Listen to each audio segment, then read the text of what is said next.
తండ్రి అయినటువంటి దేవుడు మనకి ఇచ్చినటువంటి గొప్ప అవకాశాన్ని బట్టి తండ్రి అయిన దేవుడికి మొట్టమొదటిగా కృతజ్ఞతలు తెలియజేస్తూ ఉన్నాను.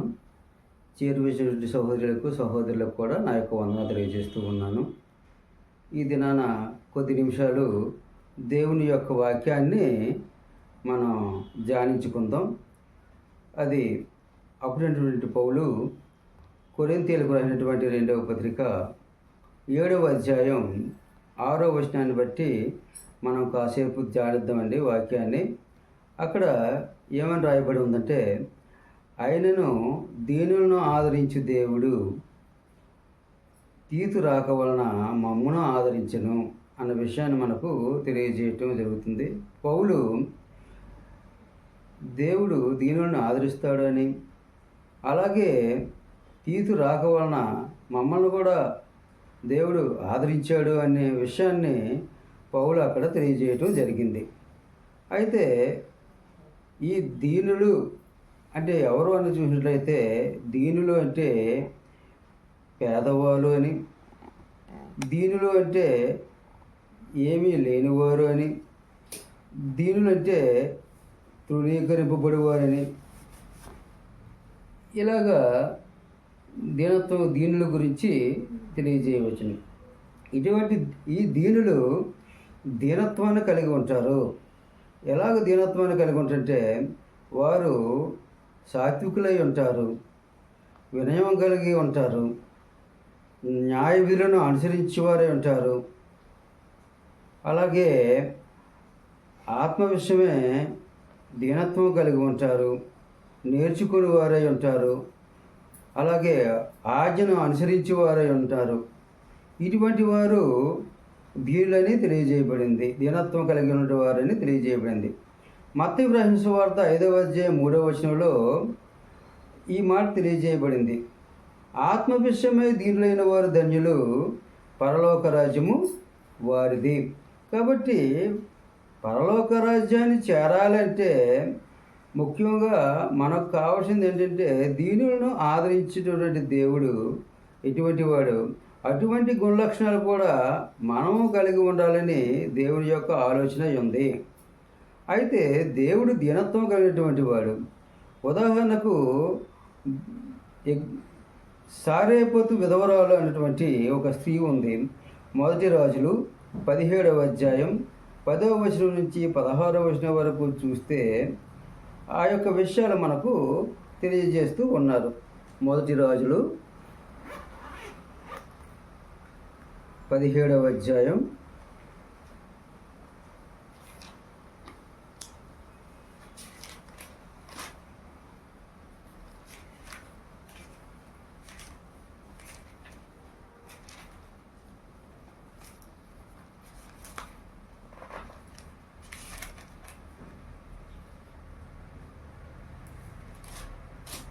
17వ అధ్యాయం 10వ వచనం నుంచి మనం చూసినట్లయితే 10వ వచనం నుంచి 16వ వచనం వరకు చూస్తే, అందుకతడు లేచి సారేపుదునకు పోయి పట్టణపు గవిని యొద్దకు రాగా ఒక విధవరాలు అచ్చట కట్టెలు ఏరుచున్నట్టు చూచి ఆమెను పిలిచి, త్రాగుటకై పాత్రలో కొంచెము నీళ్లు నాకు తీసుకురమ్మని వేడుకొనెను.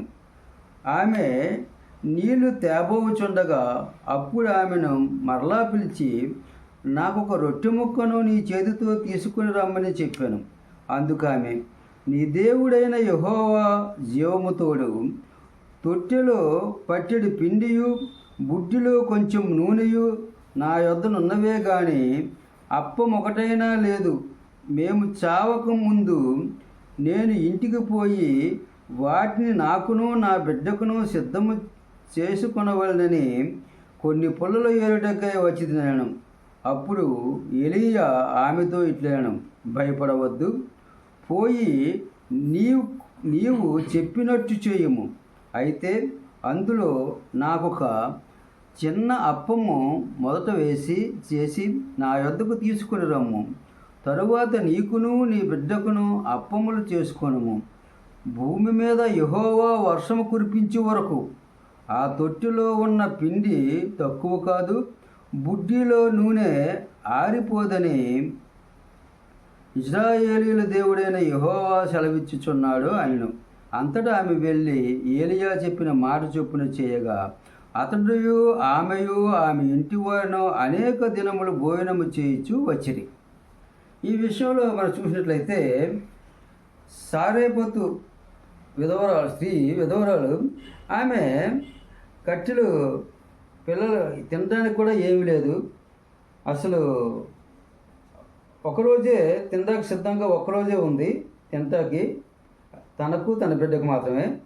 అయితే ఏలియా అంటున్నారు, నువ్వు వెళ్ళు, నేను చెప్పినట్టు చెయ్యి అని చెప్పేటప్పుడు ఏలియా అలాగే చెప్పేటప్పుడు సారేపతి స్త్రీ ఆ విధంగా చేసేటప్పుడు దేవుడు ఎలా సహాయం చేయడంటే, వారి తిండికి మాత్రమే కాకుండా వీళ్ళు కొంతకాలం అక్కడ ఏముందంటే భూమి మీద యెహోవా వర్షము కురిపించే వరకు ఆ తొట్టిలో ఉన్న పిండి తక్కువ కాదు, బుడ్డిలో నూనె ఆరిపోదని ఇశ్రాయేలు దేవుడైన యెహోవా సెలవిచ్చి ఉన్నాడు అనెను. అంతటా ఆమె వెళ్ళి ఏలియా చెప్పిన మాట చొప్పున చేయగా అతడును ఆమెయు ఆమె ఇంటి వారును అనేక దినములు భోజనము చేయించు వచ్చింది. ఇది ఒక అద్భుతమైన విషయం. దేవుడు దీనులను ఆదరించేవాడు అన్న విషయాన్ని తెలిసినట్లయితే ఇది ఒక ఉదాహరణగా మనం తెలుసుకోవచ్చును. అలాగే యోహాను రాసినటువంటి సువార్త 5వ అధ్యాయం 2వ వచనం నుంచి 9వ వచనం చూస్తే, అలాగే దేవుడు దీనత్వం కలిగినటువంటి వాడిని నేర్చుకున్నాం. యేసుక్రీస్తు కూడా దీనత్వం గలవాడుగా మనకు కనబడుతూ ఉంటాడు. మత్తయి రాసినటువంటి సువార్త 11వ అధ్యాయం 28, 29 వచనాలు చూస్తే యేసు ప్రభువు కూడా దీనత్వం కలిగినటువంటి వాడుగా మనం తెలుసుకోవచ్చును. మత్తయి రాసినటువంటి సువార్త 11వ అధ్యాయం 29 వచనం 30 వచనం. నేను సాత్వికుడను దీన మనసు గలవాడను గనుక మీ మీద నా కాడి ఎత్తుకొని నా యొద్ద నేర్చుకోండి, అప్పుడు మీ ప్రాణములకు విశ్రాంతి దొరుకును. కాబట్టి యేసు ప్రభువు సాత్వికుడు, దీన మనసు గలవాడు. యేసు ప్రభు దగ్గర మనకు మాదిరి యేసు ప్రభు దగ్గరికి వెళ్ళి మనం దీనత్వం అనేది నేర్చుకోవచ్చు. ఆయన బేతస్త కోనేరు దగ్గర ఒక వ్యాధిగ్రస్తుని బాగు చేసినటువంటి విషయాన్ని మనం చూస్తూ ఉంటాం. యోహాను రాసినటువంటి సువార్త 5వ అధ్యాయం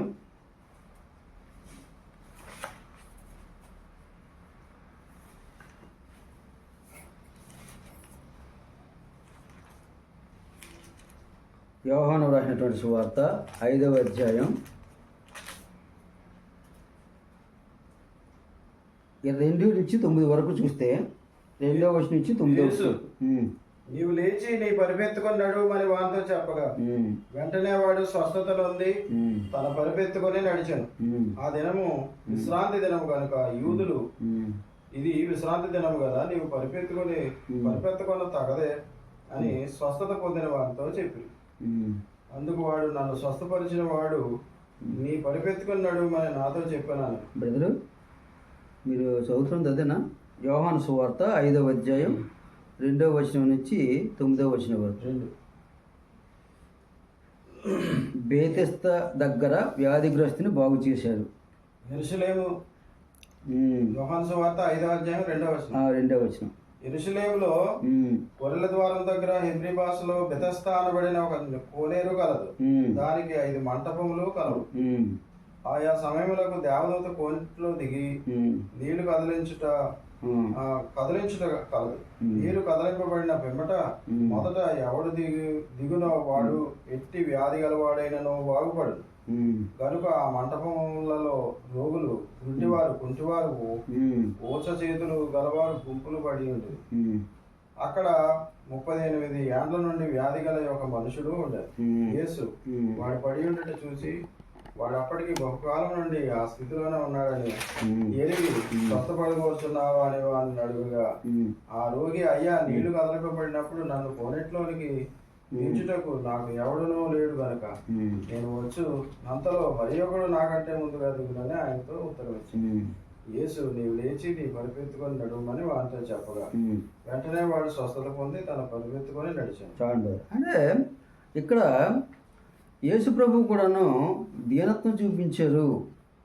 ఒక రోగి ఎడల ఒక అంటే ఎన్ని సంవత్సరాల నుంచి అండి అక్కడ ఆ కోనేరు దగ్గర ఎన్ని సంవత్సరాల నుంచి వెయిట్ చేస్తున్నారు ఆయన? 38 ఏళ్ల నుండి వ్యాధి గల యొక్క మనుషుడు ఉండేను అండి. 38 ఏళ్ల నుండి వ్యాధి గల మనుషులు ఉన్నారు. ఆయన నడవడానికి లేదు పరిస్థితి, ఎవరు తీసుకెళ్ళడానికి లేదు, దీనుడిగా ఉన్నాడు. అటువంటి ఆయన ఎడల యేసు ప్రభు దీనత్వాన్ని చూపించి ఆయనకు స్వస్థపరిచినట్టు మనం చూస్తూ ఉన్నాం. కాబట్టి యేసు ప్రభు దీనత్వం కలిగినటువంటి వాడు. అలాగనే అనేక మందిని ఆదరించబడ్డారు, అనేక మంది ఆదరించబడ్డారు. యేసు ప్రభు వారు తను చూపినటువంటి ఆ యొక్క ప్రేమలో అయితేనేమి, యేసు ప్రభు చూపించినటువంటి ఆ దీనత్వంలోనైతేనేమి అనేక మంది ఆదరించబడ్డారు అన్న విషయాన్ని చూడగలం. పేతురు రాసినటువంటి మొదటి పత్రిక 5వ అధ్యాయం 5-6 వచనాలు.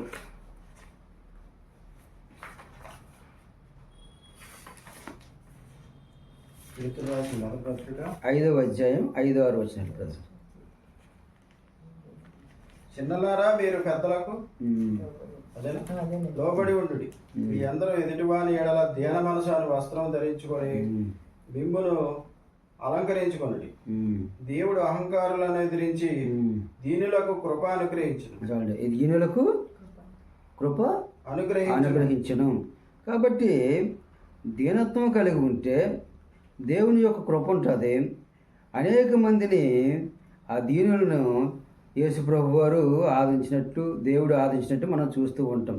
అలాగా లోకం రాసినటువంటి సువార్త 5వ అధ్యాయం 12 నుంచి 5వ అధ్యాయం 12 నుంచి 16 ఒకసారి చూడండి. 5వ అధ్యాయం తీయండి బ్రదర్.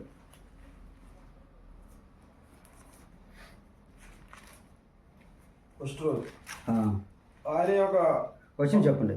12వ వచనం. ఆయన ఒక పట్టణంలో ఉన్నప్పుడు ఇదిగో కుష్ఠరోగముతో నిండిన ఒక మనుషుడు ఉండను. వాడు యేసుని చూసి సాగిలపడి, ప్రభువా నీకు ఇష్టమైతే నన్ను శుద్ధినిగా చేయగలవని ఆయనను వేడుకొనను. అప్పుడు ఆయన చేయి చాపి వారిని ముట్టి, నాకు ఇష్టమే, నీవు శుద్ధుడు కమ్మని అనగానే కుష్ఠరోగం వాడిని విడిచెను. అప్పుడు ఆయన నీవు ఎవరితోనూ చెప్పక వెళ్ళి వారికి సాక్షాత్తమై నీ దేహమును యాజకునికి కనపరుచుకొని నీవు శుద్ధుడైనందుకు మోసే నియమించినట్టు కానుకలను సమర్పించమని ఆజ్ఞాపించారు. చూడండి, అంటే ఇక్కడ చూసినట్లయితే కుష్ఠరోగిని, ఎటువంటి దిక్కు లేనటువంటి వారిని యేసు ప్రభు వారు స్వస్థత కలుగు చేశారు అన్న విషయాన్ని ఇక్కడ మనకు అర్థమవుతుంది. కాబట్టి యేసు ప్రభు వారు దీనత్వం కలిగినటువంటి వారు, అనేకులు దీనుల ఆయన దీనత్వాన్ని కనపరిచారు అన్న విషయాన్ని మనకు అర్థమవుతూ ఉంది. అలాగే ఇంకా చూసినట్లయితే అనేక మంది ఆదరించబడ్డారు. 7వ అధ్యాయం లోక రాసిన సువార్త 7వ అధ్యాయం 11వ వచనం నుంచి 17వ వచనం వరకు. 11 నుంచి 17 వరకు. వెంటనే ఆయన నాయనను ఒక ఊరికి వెళ్ళిచుండగా ఆయన శిష్యులను బహు జనసమూహం ఆయనతో కూడా వెళ్ళిచుండిరి. ఆయన ఆ ఊరి గవని యొద్దకు వచ్చినప్పుడు చనిపోయిన ఒకడు వెలుపలికి మోసుకొని పోబడుచుండెను. అతని తల్లికి అతడొకడే కుమారుడు, ఆమె విధవరాలు. ఆ ఊరి జనులు అనేకులు ఆమెతో కూడా ఉండేది.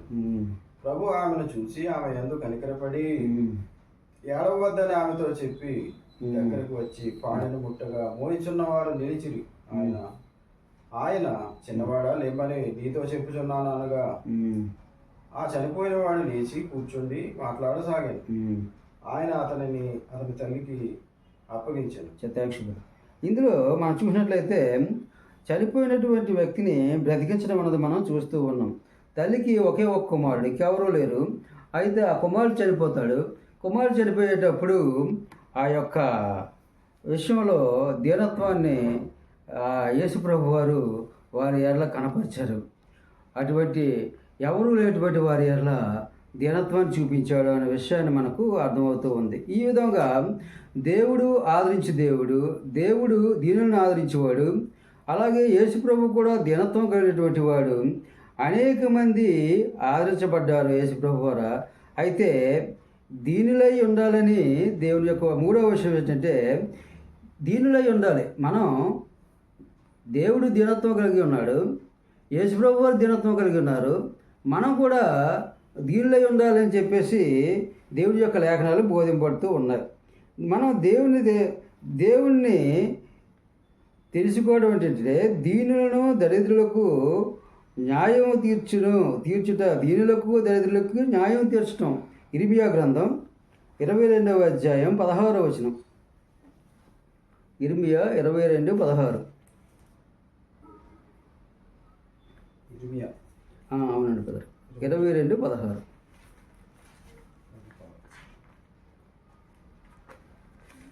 అతడు దీనులకును దరిద్రులకును న్యాయం తీర్చుచు సుఖముగా బ్రతికాను. అంతే అండి. ఇలాగున చేయటే నన్ను తెలుసుకున్నట్టు కదా కాదా, ఇదే యెహోవా వాక్కు. అదండి, అంటే దీనులకు దరిద్రులకు న్యాయం తీర్చడం అనేది అది దేవుడి చెప్పినటువంటి విషయం, దేవుని యొక్క ఆజ్ఞ. ఆ ఆజ్ఞను ఎప్పుడైతే ఆ న్యాయ విధులను అనుసరిస్తామో, ఎప్పుడైతే వాటి ప్రకారం మనం బ్రతుకుతామో, అప్పుడు దీనత్వం అంటే ఏంటో, దీనులను ఆదరించడం అంటే ఏంటో, దీనుల ఎడల న్యాయం తీర్చడం అంటే ఏంటో అన్నది మనకు అర్థమవుతూ ఉంటుంది. అలాగే దీనులైనటువంటి వారు ధన్యులుగా ఉంటారు, వారి పరలోక రాజ్యం అన్న విషయాన్ని మనకు అర్థమవుతుంది. దీనిలో ఉండాలి అంటే, ఎందుకంటే దేవుని వాక్యం ఎందుకు పోతుంటే దీనిలైనటువంటి వారు పరలోక రాజ్యాన్ని స్వతంత్రించుకుంటారు అనే విషయాన్ని మనకు అర్థమవుతూ ఉంటుంది. మత్తయి రాసిన సువార్త 5వ అధ్యాయం 3వ వచనంలో. అలాగే ఉదాహరణకు సుంకరి దీనత్వం కలిగినటువంటి ప్రార్థన చేశారు. లోకం రాసినటువంటి సువార్త 18వ అధ్యాయం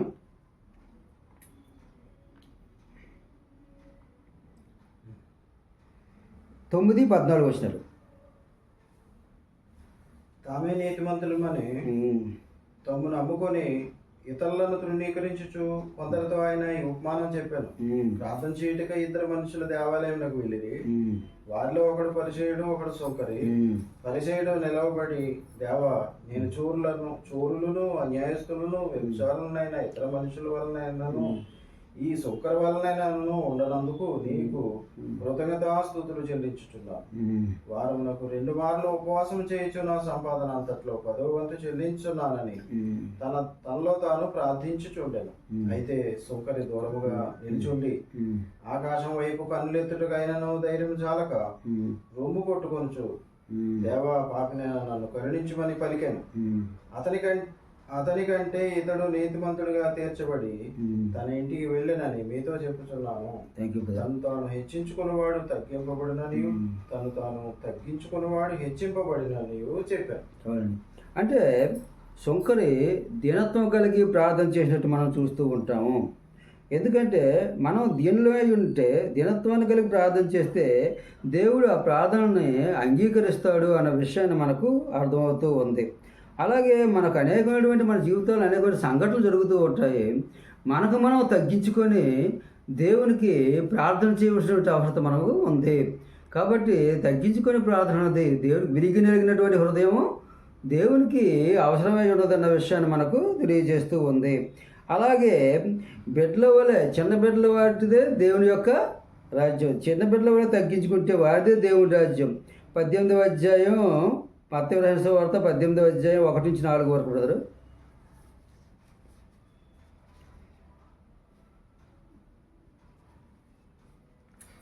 ఆ కాలమున శిష్యులు యేసునొద్దకు వచ్చి పరలోక రాజ్యంలో ఎవడు గొప్పవాడని అడుగగా, ఆయన ఒక చిన్న బిడ్డను తన యొద్దకు పిలిచి వారి మధ్యన నిలువబెట్టి ఇట్లనెను, మీరు మార్పు నొంది బిడ్డల వంటి వారైతేనే గాని పరలోక రాజ్యంలో ప్రవేశింపరని మీతో నిశ్చయముగా చెప్తున్నాను. అంటే బిడ్డల వంటి స్వభావం, తగ్గించుకునే స్వభావం, ఎటువంటి అరమరకులు అనేటువంటి స్వభావం, నిర్మలమైనటువంటి మనసు కలిగినటువంటి స్వభావం ఎప్పుడైతే మనం చిన్న బిడ్డల లాంటి స్వభావం కలిగి ఉంటామో అప్పుడే పరలోక రాజ్యంలో స్థానం ఉంటుందని చెప్పేసి దేవుని యొక్క లేఖనం తెలియజేయబడుతూ ఉంది. కాబట్టి ఎంతవరకు మనం ఏం నేర్చుకున్నామంటే దీనిలో ఉండాలని దేవుని యొక్క వాక్యం మనకు తెలియజేస్తూ ఉంది. అయితే దీనిలో ఉన్నటువంటి వాళ్ళు పొంది దీవెనలు ఏంటి? ఇప్పుడు దీనత్వం కలిగి ఉంటాం, దీనిలైనటువంటి వాళ్ళు పొంది దీవెనలేంటి అన్నది మనం ఆలోచిస్తే ఒక్కసారి యాకోబు రాసినటువంటి పత్రిక 4వ అధ్యాయం 6వ వచనం బ్రదర్. యాకోబు రాసినటువంటి పత్రిక 4వ అధ్యాయం 6వ వచనం.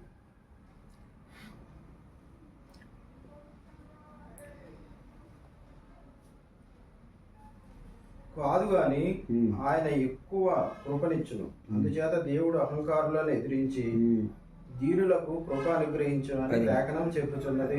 అయితే దీనత్వం కలిగి ఉంటే దేవుడు ఏమనుగ్రహిస్తాడని మనకు కృప అనుగ్రహిస్తాడు. కాబట్టి దీనత్వం కలిగి ఉండడం వల్ల దేవుని యొక్క కృప మన మీద వస్తుంది అన్న విషయాన్ని మనకు అర్థమవుతూ ఉంది. కాబట్టి దీనత్వం కలిగి ఉండాలి, దీనులుగా ఉండాలి అన్నది దేవుడు చెప్తున్నటువంటి విషయం. ఇంకా మనం తెలియజేయాలి. కీర్తనల గ్రంథం 34వ అధ్యాయం 6వ వచనం. 34వ కీర్తన 6వ పదం.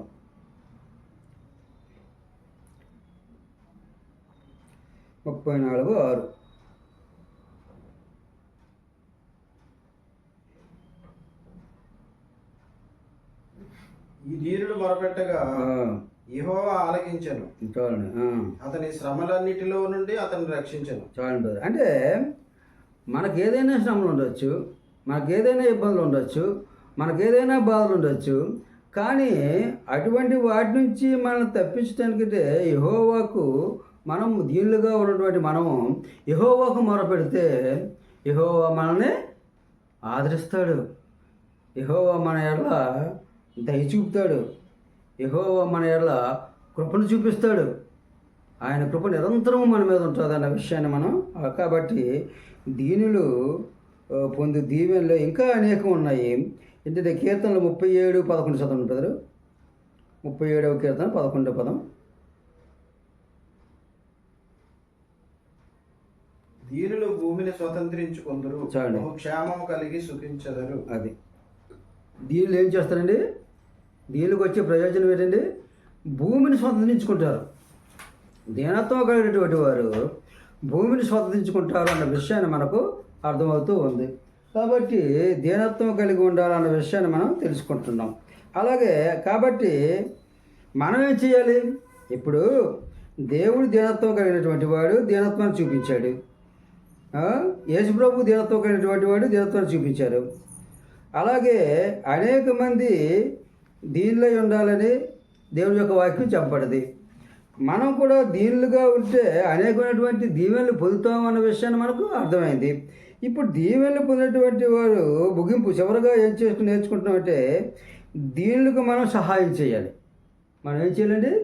దీనులకు సహాయం చేయాలి. ద్వితీయోపదేశకాండం 15వ అధ్యాయం 11వ వచనం.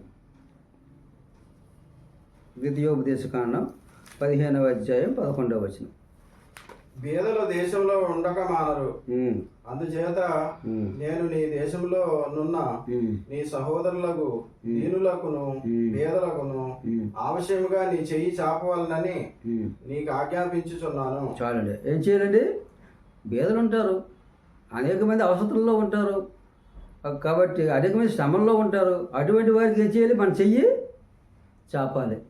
అటువంటి దీనత్వం కలిగి ఉంటే మనం దీనుల ఎడల మనం దీనత్వం కలిగి ఆ యొక్క సహాయాన్ని చేస్తాం. మనం సహాయం చేయగలిగే అవకాశం మనకు దేవుడు ఇచ్చాడనమాట. ఇంకా ఏంటంటే దీనులు ఏంటంటే న్యాయాన్ని తీరుస్తారు. అదే కీర్తనల గ్రంథం 82వ కీర్తన 3వ పదం. కీర్తనలు 82 3వ పదం.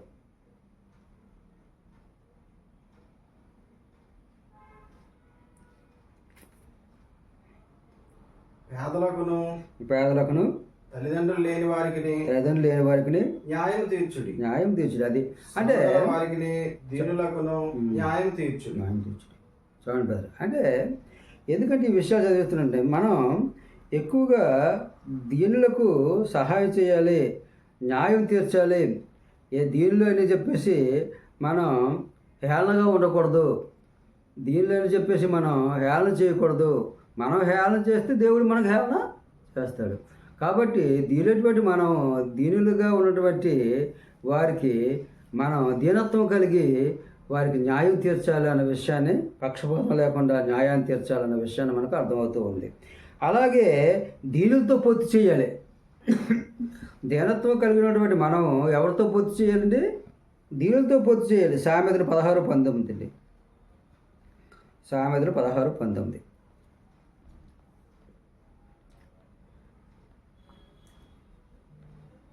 గర్విష్ఠులతో దోపుడు సొమ్ము పంచుకొనుట కంటే దీన మనసు కలిగి దీనులతో పొత్తు చేయుట మేలు. అదండి, ఎవరితో పొత్తు చేయాలని చెప్పాడు దేవుడు? దీనులతో పొత్తు చేయడం మేలు. కాబట్టి అటువంటి దీనత్వాన్ని మనం కలిగి ఉండాలండి దేవుడు కోరుకుంటున్నాడండి మన ఎడల. కాబట్టి మీరు సహోదరులారా, మనం దేవుడు దీనత్వం కలిగినటువంటి వాడు, యేసుప్రభు వారు దీనత్వం కలిగినటువంటి వారు. అలాగే అనేక మందిని యేసుప్రభు వారు ఆదరించారు, దీనత్వం చూపించారు.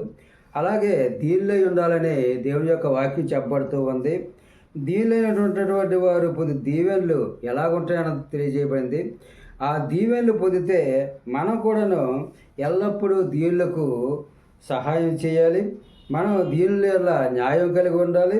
అలాగే దీనులతో పొత్తు కలిగి ఉండాలన్న విషయాన్ని మనకు తెలియజేయబడుతుంది. ఈ విషయాన్ని గ్రహించుకొని మనం దీనులతో సహవాసం చేస్తూ మనం దీనత్వం కలిగి అనేకులకు ఆ యొక్క దీనత్వం అనే ఆ స్వభావాన్ని మనం కనపరిచినట్లయితే మనం పరలోక రాజ్యంలో స్థానాన్ని సంపాదిస్తామన్న విషయాన్ని మనకు అర్థమవుతుంది.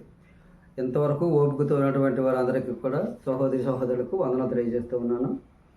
థ్యాంక్స్ అండి.